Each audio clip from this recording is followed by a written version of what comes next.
Bismillahirrahmanirrahim. Assalamualaikum warahmatullahi wabarakatuh. Jadi pada hari ini kumpulan kami yang terdiri daripada dua orang, iaitu saya sendiri, Idris Solihin bin Cik Muhammad dan Sufian Najihah binti Zulkifli, akan membentangkan berkenaan kesempurnaan Islam dalam sistem akhlak, ya, bagi kursus MPU 3092 Pendidikan Islam. Baiklah, kita teruskan dengan slide seterusnya. Baik, ini merupakan isi kandungan yang terdapat pada pembentangan kami pada hari ini, iaitu yang pertama, takrif akhlak menurut pakar, yang kedua, akhlak menurut Al-Quran, yang ketiga, akhlak menurut hadis, yang keempat, akhlak menurut ijma', yang kelima, isu-isu yang terdapat pada akhlak, yang keenam, akhlak ciri-ciri akhlak Islamiah, yang ketujuh, contoh akhlak Islamiah, yang ke-8, kewajipan menjaga akhlak, dan yang ke-9, rumusan. Okey, seterusnya kita teruskan. Baiklah, kita pergi dulu kepada takrif akhlak. Iaitu dari segi bahasanya, perkataan akhlak ini berasal daripada Arab, bahasa Arab ya, semestinya al-akhlak. Perkataan Arab al-akhlak iaitu kata jamak taksir daripada perkataan khuluq. Okey, khuluq ini bermaksud budi pekerti, perangai, tingkah laku ataupun tabiat. Itu daripada Muhammad Abbas 2020. Manakala Omar dan Nasir 2013 ini menyatakan bahawa beliau memberi sinonim perkataan akhlak sebagai adab, kelakuan, tabiat, watak, budi pekerti, tata tertib, moral, perangai, budi bahasa, tingkah laku, perbuatan, sikap, usul, sifat pekerti ataupun takah, ya. Baiklah, apa yang kita faham dekat sini, akhlak ialah satu tingkah laku kita, tingkah laku ataupun sifat yang membawa kepada kebaikan, ya. Manakala akhlak Islamiah ni pula, akhlak Islamiah ialah akhlak tingkah laku kita yang kita lakukan menjurus kepada syariat-syariat Islam yang ada hubungannya dengan Allah. Okey, itu adalah akhlak Islamiah. Baiklah, saya akan teruskan kepada takrifan akhlak menurut Al-Quran. Secara istilah, Imam Al-Ghazali menyebutkan bahawa akhlak adalah sesuatu yang baik yang biasanya akan memiliki akhlak yang baik juga. Dan sebaliknya, jika seseorang yang memiliki sifat tidak baik cenderung memiliki akhlak yang tercela. Okay, maksud pernyataan kat sini adalah sekiranya seseorang itu mempunyai sifat yang baik, itu adalah akhlak yang baik, manakala jika seseorang itu memiliki sifat yang tidak baik, itu adalah akhlak yang tercela, seperti suka membuang sampah merata-rata, mendahaka kepada ibu bapa dan sebagainya. Oleh itu terdapat pelbagai firman Allah berkaitan akhlak dalam Al-Quran. Antaranya yang pertama adalah kita tidak dapat diragukan lagi bahawa sumber utama akhlak dalam Islam adalah Al-Quran. Hal ini kerana Al-Quran lah yang menunjukkan jalan terbaik dalam berakhlak. Okay, kita dapat lihat dalam surah Al-Isra ayat ke-9 yang berbunyi, sesungguhnya Al-Quran ini memberikan petunjuk kepada jalan yang lebih lurus. Okay, maksudnya di sini, apabila kita menjadikan Al-Quran sebagai panduan hidup kita akan lebih tenteram dan lebih menjurus ke arah jalan yang lebih baik. Okey, sebagai contoh, sekiranya kita bersama ibu bapa, kita jangan sesekali menyebut menyebut cheese, yang mana yang kita dapat lihat dalam Al-Quran sendiri. Jika kita melakukannya, itu akan mendatangkan keburukan kepada diri kita. Baiklah, seterusnya, terdapat banyak keterangan dalam Al-Quran yang memerintahkan kepada seorang Muslim untuk memiliki akhlak terpuji dan menjauhi akhlak tercela.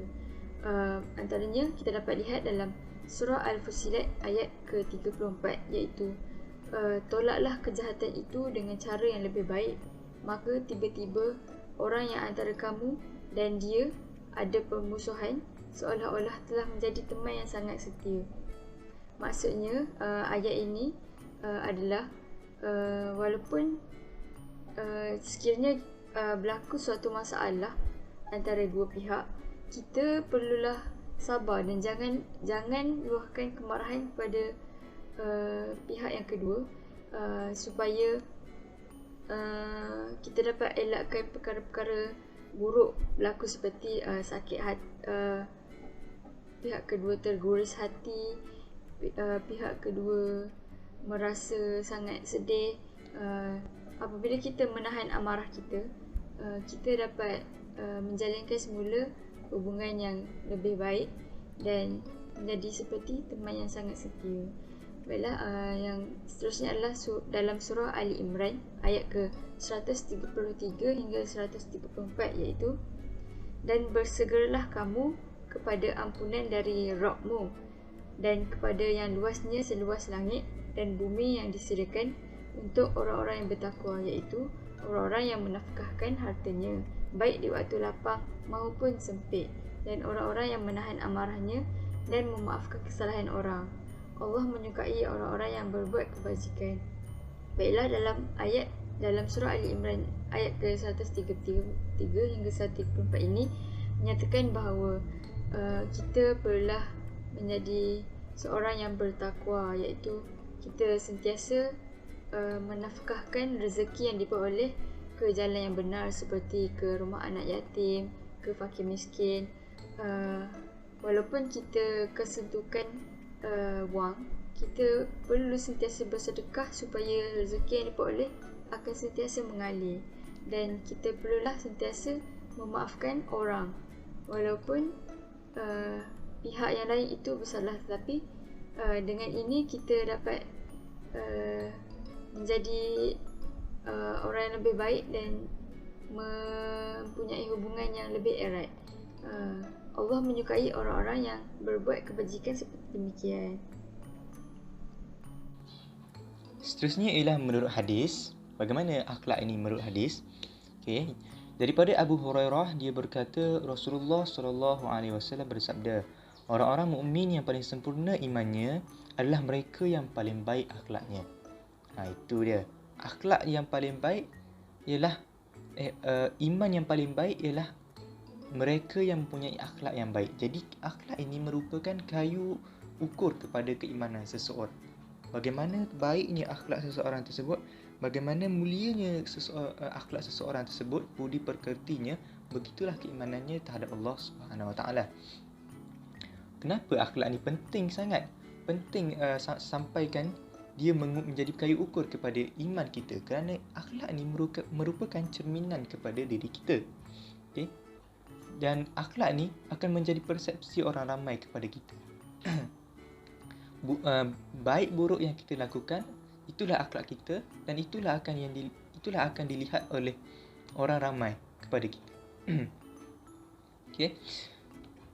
Akhlak kita ini, akhlak yang paling baik ialah akhlak yang menjurus kepada syariat Islam. Okey. Islam yang datang kepada kita adalah datang daripada kalamullah, daripada Al-Quran. Jadi Al-Quran ini menyuruh kita untuk melakukan perbuatan-perbuatan yang baik. Amar ma'ruf nahi munkar. Jadi kita kena melakukan perkara-perkara yang baik mengikut syariat Islam untuk membentuk akhlak kita yang mulia seperti akhlak Rasulullah SAW. Baiklah, seterusnya Rasulullah SAW juga bersabda, sesuatu paling berat ditimbang oleh Allah, ditimbangnya ialah akhlak yang baik. Okey, maknanya akhlak ni menjadi sesuatu yang berat timbangannya di sisi Allah. Pentingnya akhlak ini di sisi Allah sehingga kan dia menjadi sesuatu yang amal yang berat, yang paling dijunjung, ditimbangnya oleh Allah Subhanahu Wa Taala. Okey. Seterusnya diriwayatkan oleh Sayyidatina Aisyah semasa beliau ditanyakan oleh Hashim bin Amir tentang akhlak Nabi Muhammad SAW. Beliau menjawab, sesungguhnya akhlak baginda ialah akhlak Al-Quran, khuluqul Quran. Hadis riwayat Muslim. Okay, isteri Aisyah ni dia ditanya oleh seseorang, seorang lelaki iaitu Hashim bin Amir, bagaimana akhlak Rasulullah ni? Aisyah pun tanya balik, awak ni baca Al-Quran ke? Ya saya baca, begitulah akhlak Nabi. Begitulah akhlak Nabi. Khuluqul Quran, akhlak Al-Quran. Bagaimana akhlak Al-Quran? Begitulah akhlak Nabi SAW. Begitu mulianya akhlak Nabi, Masya Allah, subhanallah. Jadi akhlak Nabi ni sangat mulia. Sehingga kan dalam satu kisah ni, seorang pengemis, dia ni seorang yang buta dan dia setiap hari dia berada di pasar dan Rasulullah melihatnya dan pergi menyuapkan sesuap nasi ataupun makanan-makanan lah. Jadi pengemis ni dia buta, dia tak tahu siapa yang suapnya setiap hari. Dan sambil Rasulullah suap tu, sambil tu dia pengemis itu menceritakan perwatakan Nabi ni. Dia kata Nabi ni seorang yang gila, seorang yang tak siuman, seorang yang ahli sihir. Dia mencaci maki Rasulullah sallallahu alaihi wasallam. Dan Rasulullah ni, budi pekertinya Rasulullah ni, beliau tak marah pun. Bahkan beliau memaafkan pengemis tersebut.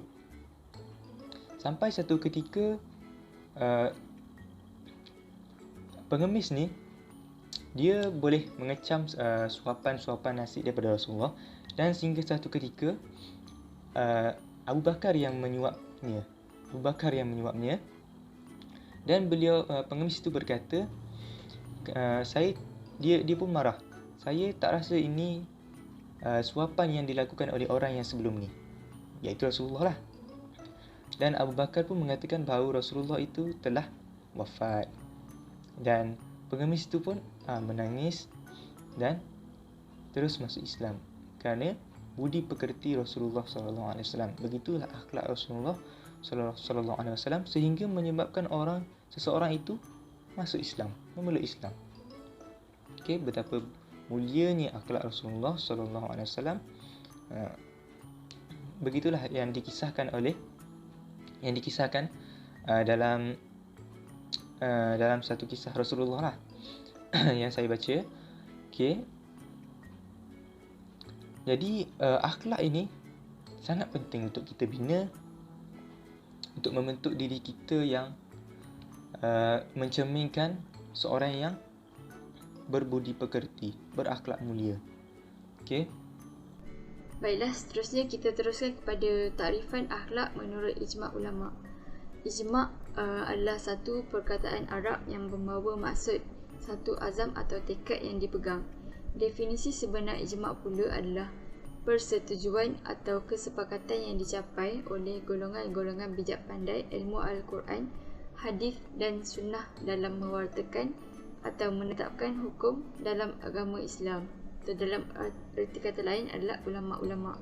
Baiklah, yang pertama, akhlak menurut ulama' Al-Junjani, akhlak adalah ungkapan terus-menerus dari jiwa seseorang yang menimbulkan perbuatan secara spontan tanpa memikirkannya atau merencanakannya terlebih dahulu. Okey, kat sini maksudnya akhlak ni merupakan sesuatu yang timbul sendiri dalam diri secara spontan, bukan dirancang. Maksudnya segala perbuatan yang kita lakukan tu adalah spontan. Seterusnya, menurut ulama' Ibnu Miskawah pula, akhlak adalah suatu keadaan jiwa seseorang yang mendorongnya untuk berbuat sesuatu tanpa berfikir atau direncanakan terlebih dahulu. Ialah seperti yang dikatakan tadi, akhlak menurut ulama' Ibnu Miskawah ini pula adalah merupakan jiwa yang lahir sendiri dalam hati, dalam diri kita, di mana sebarang perbuatan yang dilakukan tu tidak dirancang dan ia dilakukan secara spontan. Baiklah, yang ketiga, menurut ulama' Al-Jahiz pula, akhlak adalah kondisi jiwa yang mana dari jiwa itu seseorang bertingkah laku tanpa berencana atau membuat keputusan terlebih dahulu. Baiklah, berdasarkan ketiga-tiga ulama' ni, kita dapat fahami bahawa akhlak adalah suatu watak atau sifat asli yang tidak boleh dibuat-buat dan muncul secara spontan. Apabila perilaku spontan muncul dari seseorang, kita dapat katakan bahawa orang itu berakhlak baik.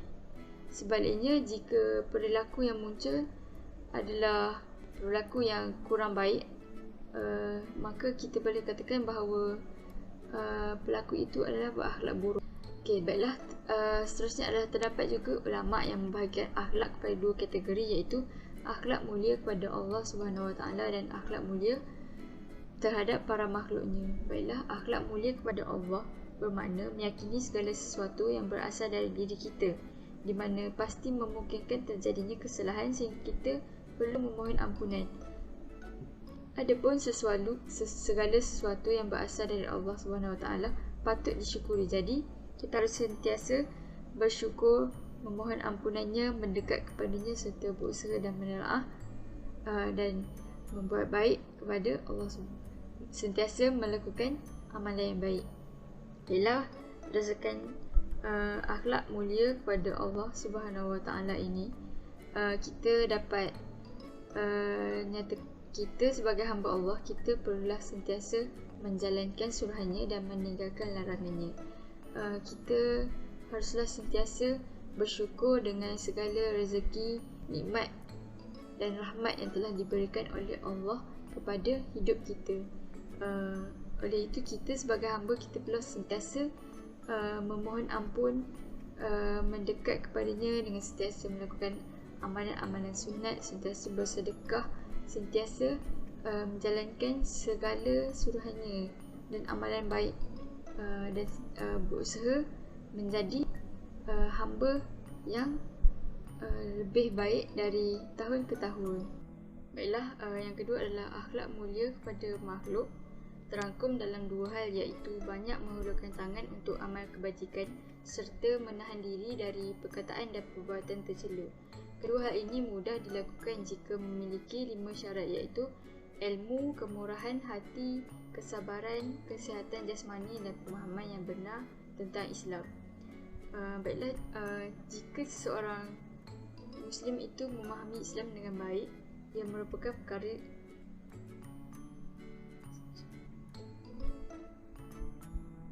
seterusnya adalah akhlak mulia kepada makhluk, terangkum dalam dua hal, iaitu banyak menghulurkan tangan untuk amal kebajikan serta menahan diri dari perkataan dan perbuatan tercela.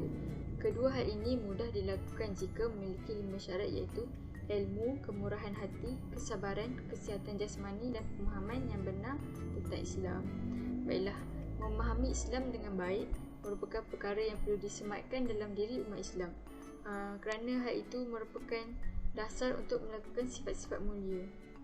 Dengan begitu, tindakan yang didasarkan pada akhlak mulia dapat diakui oleh Sang Pencipta. Semakin kuat dan mantap keyakinan seseorang bahawa kelak akan beroleh pahala yang pasti diterimanya, semakin mudah ia melewati latihan berakhlak mulia. Okey, kat sini kita dapat simpulkan bahawa apabila kita memahami Islam dengan baik, kita akhlak mulia dapat ditunjukkan secara spontan, di mana kita mengetahui apa tujuan kita hidup dalam dunia ni dan apa peranan kita sebagai seorang Muslim yang beragama Islam. Baiklah, seterusnya ialah isu berkaitan dengan akhlak pada zaman sekarang lah. Isu yang terdapat pada akhlak sebenarnya banyak, berkaitan ekonomi, politik, sosial, dan isu yang saya tekankan dekat sini ialah berkaitan dengan isu dalam kalangan remaja, kekeluargaan dan masyarakat kita sekarang. Baiklah, isu akhlak dalam kalangan remaja. Yang pertama ialah merosakkan harta benda awam tanpa rasa bersalah. Tak ada rasa bersalah pun. Merosakkan harta benda awam di sana sini. Telefon awam dirosakkan,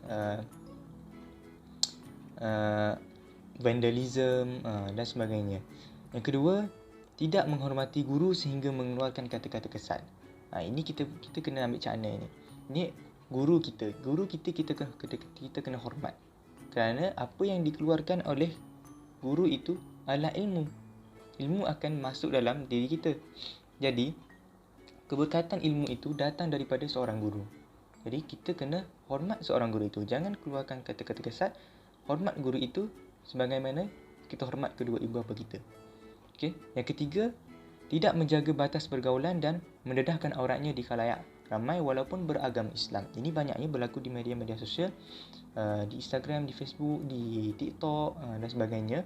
Kerana ini datangnya dari pengaruh-pengaruh rakan sebaya, mengikut trend-trend terkini, pengaruh-pengaruh barat, pengaruh media masa sekarang.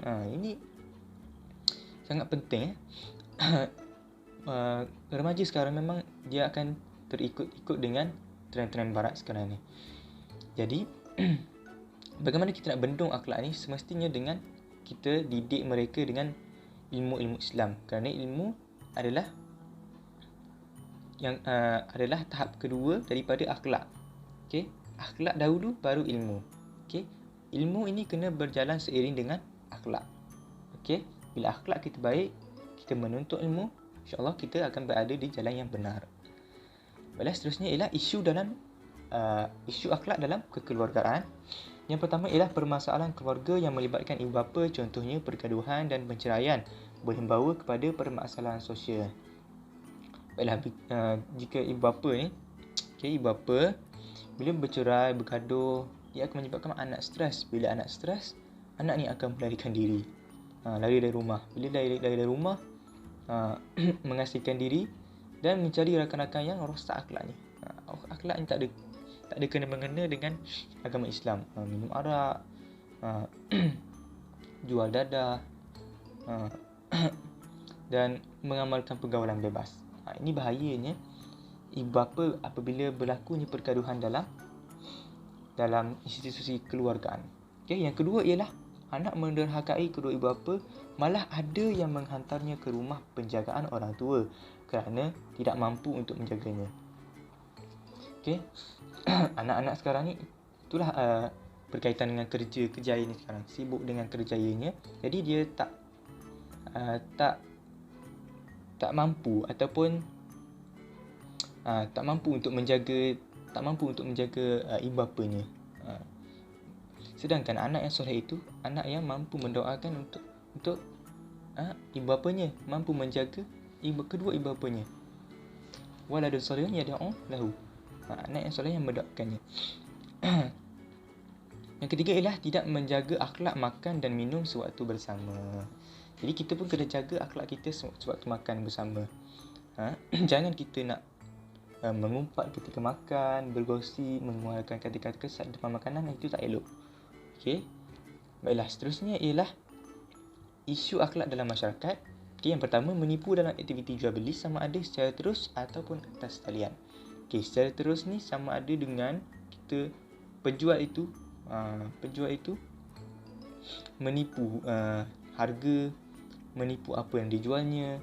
Beli ini dapat yang lain. Beli durian musangking dapat durian lain, rasa lain.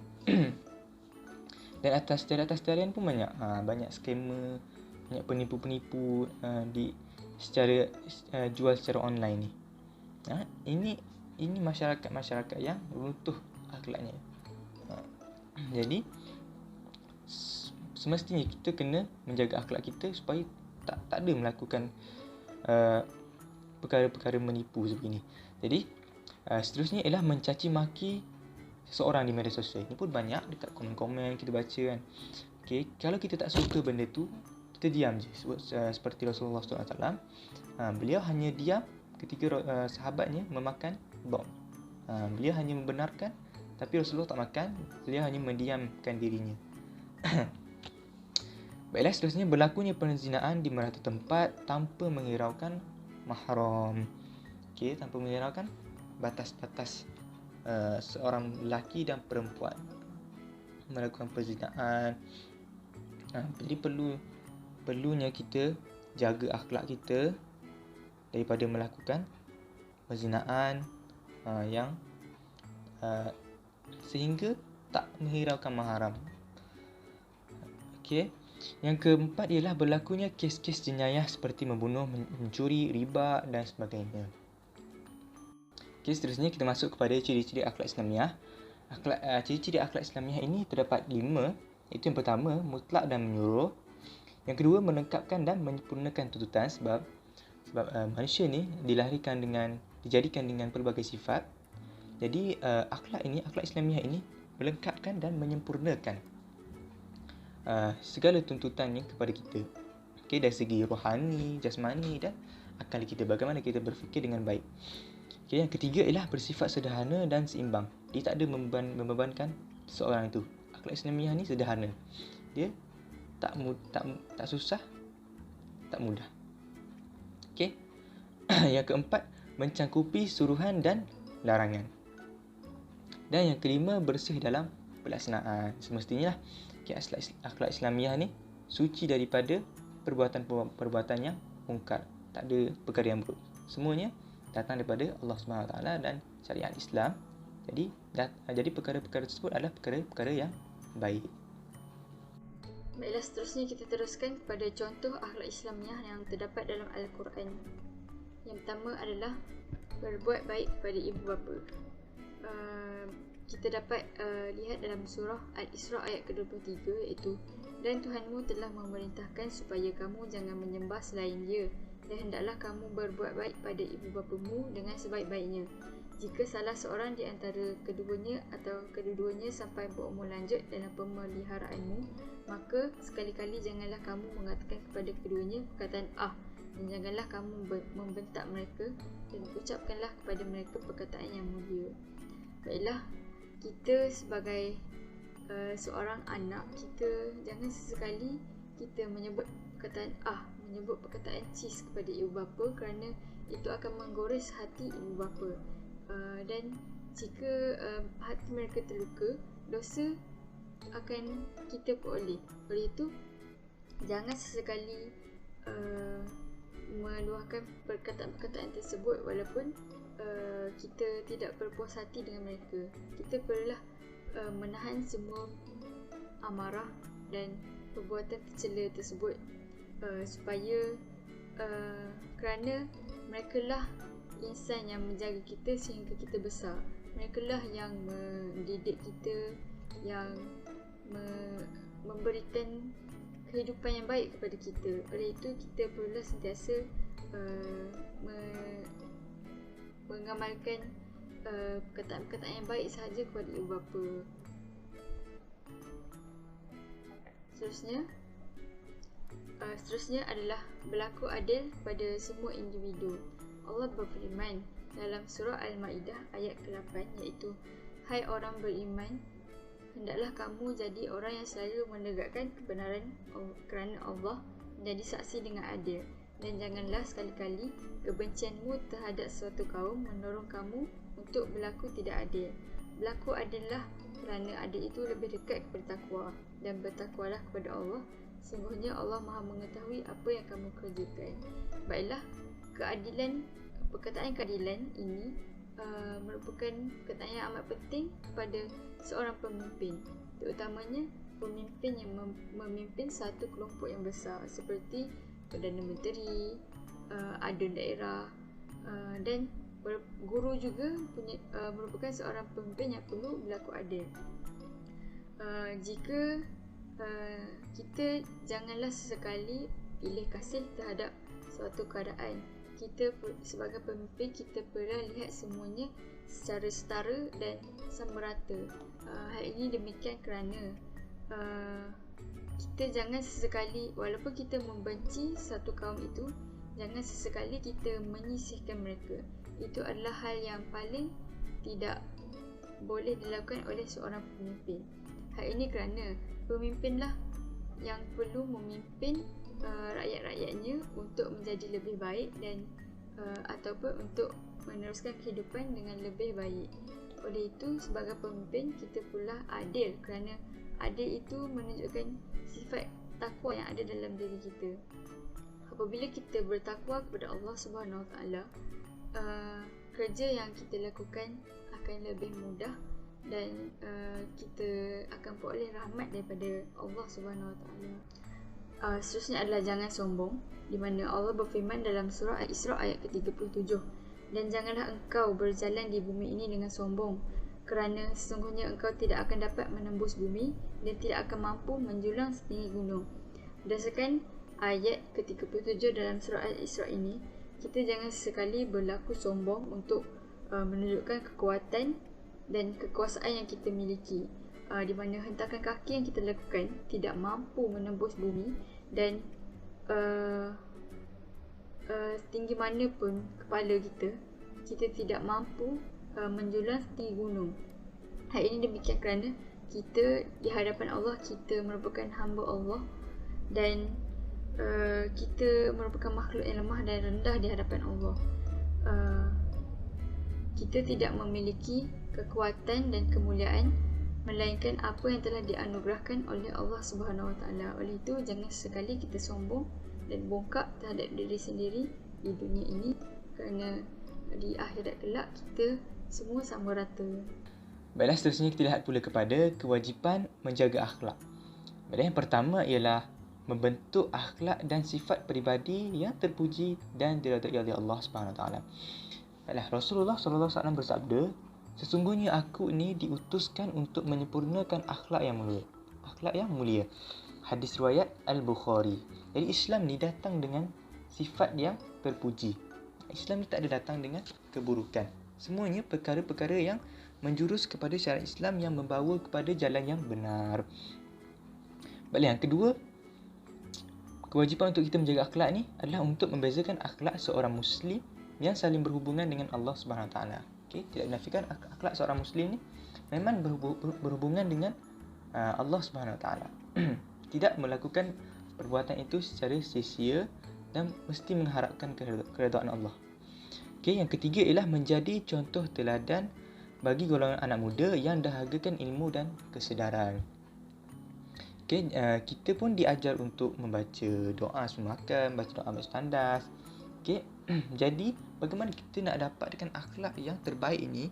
Sudah semestinya jawapan yang paling mudah ialah dengan kita mencontohi kepribadian Rasulullah sallallahu alaihi wasallam. Okey, kerana kepribadian Rasulullah sallallahu alaihi wasallam ialah sifat Al-Quran. Okey, akhlak Nabi ialah akhlak Al-Quran. Jadi wajar untuk kita mengikuti contoh dan sunnah-sunnah Rasulullah sallallahu alaihi wasallam. Kerana dalam firman Allah Subhanahu Wa Taala, laqad kana lakum fi Rasulillahi uswatun hasanah. Okey, Rasulullah ni menjadi uswatun hasanah. Okey, contoh teladan yang baik untuk umat manusia, seluruh umat manusia. Okey, yang keempat, mengukuhkan keimanan terhadap Allah sebagai seorang Muslim. Rasulullah bersabda, akmalul mu'minina imanan ahsanuhum khuluqan. Okey, seorang mukmin yang paling sempurna imannya ialah orang yang paling baik akhlaknya. Okey, jadi ini merupakan pohon iman di mana akhlak menjadi tunjang kepada segala perkara dan akidah menjadi asas kepada tunjang tersebut. Akidah menjadi asas kepada akhlak. Okey, bila kita ada akidah kita, pengesaan kita pada Allah SWT dan kita selarikan dengan akhlak kita yang berbudi pekerti. Kemudian kita melakukan ibadah dan amalan sunat. Okey, di sini kita lihat kepada akhlak adalah tunjang kepada segala perkara. Jadi pentingnya untuk kita menjaga akhlak kita, insya-Allah. Baiklah, saya akan teruskan kepada rumusan. Secara rumusannya, kita dapat simpulkan bahawa akhlak memainkan peranan penting pada setiap individu kerana akhlak melambangkan kepribadian masing-masing. Oleh itu, sebagai umat Islam, kita mestilah menunjukkan akhlak yang baik walau di mana kita berada. Sebagai contoh, kita berada di tempat awam, kita boleh menunjukkan budi pekerti seperti mengutip sampah yang terdapat di merata tempat. Secara tidak langsung, akhlak tersebut dapat dicontohi dan mengusik hati ramai orang, di mana kita dapat lihat, kita dapat bagi contoh kepada orang lain, di mana bila kita lakukan bila kita kutip sampah yang ada di merata tempat, orang lain yang lihat kita melakukannya juga akan join sekali kita, sertai sekali kita buat amal tu. Secara tidak langsung, kita dapat menunjukkan akhlak yang baik dan budi pekerti yang baik kepada orang lain. Dan ini orang lain akan mencontohinya dan mengamalkannya juga. Rujukan daripada kumpulan kami iaitu daripada Idris dan saya, Sufia. Dan itu saja daripada kami. Sekian, terima kasih.